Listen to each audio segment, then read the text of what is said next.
Vous voulez devenir des grands entrepreneurs. Il faut d'abord que ce soit l'unique modèle de vie que vous rêvez.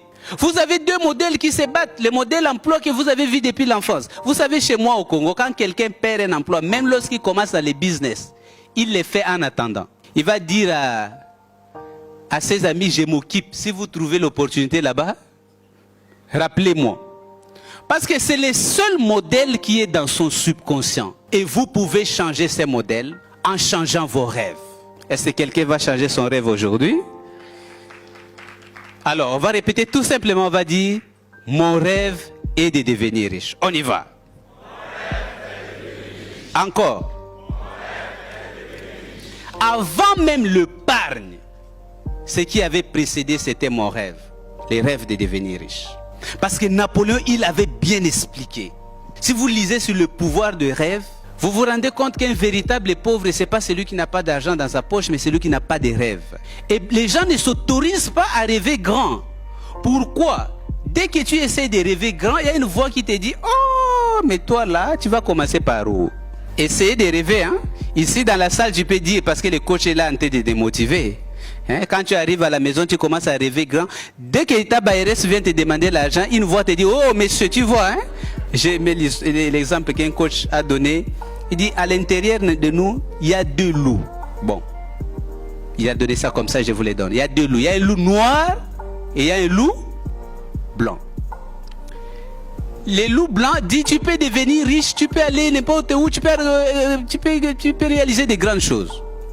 Et le loup noir dit, non, tu ne peux rien faire, c'est déjà tard, ton âge là, toi tu connais personne, toi tu es idiot, tout ça. Si les deux loups se battent, quel est le loup qui va remporter?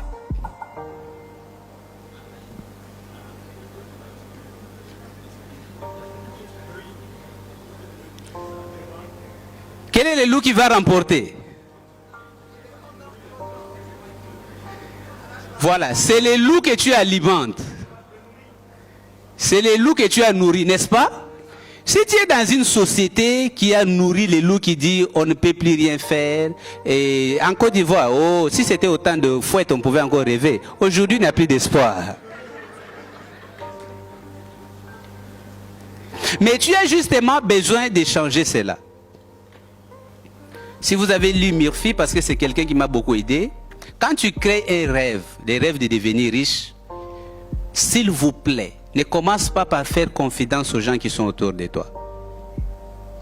C'est une grave erreur.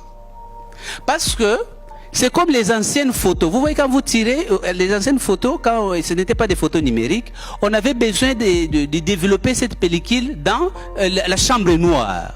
Si vous ouvrez ça dans la lumière, cette pellicule va brûler, n'est-ce pas?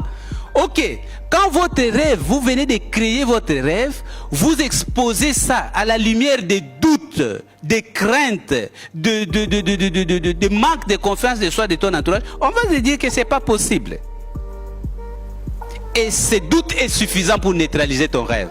Tu as d'abord besoin de travailler sur ton rêve. Tu as besoin de lire encore et encore, faire des autosuggestions, jusqu'à ce que ces rêves soient déjà imprimés dans ton subconscient. Regarde, quand ces rêves sont imprimés dans ton subconscient, même lorsque les gens te disent que ce n'est pas possible, toi-même tu sais que c'est possible.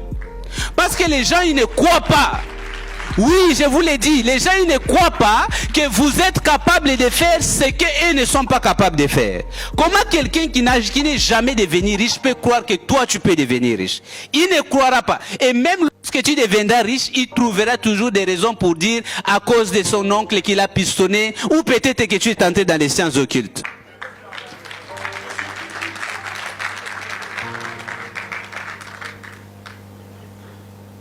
Je vais vous donner une des raisons pour laquelle vous devez croire que vous pouvez devenir riche. Vous voulez que je vous la donne maintenant?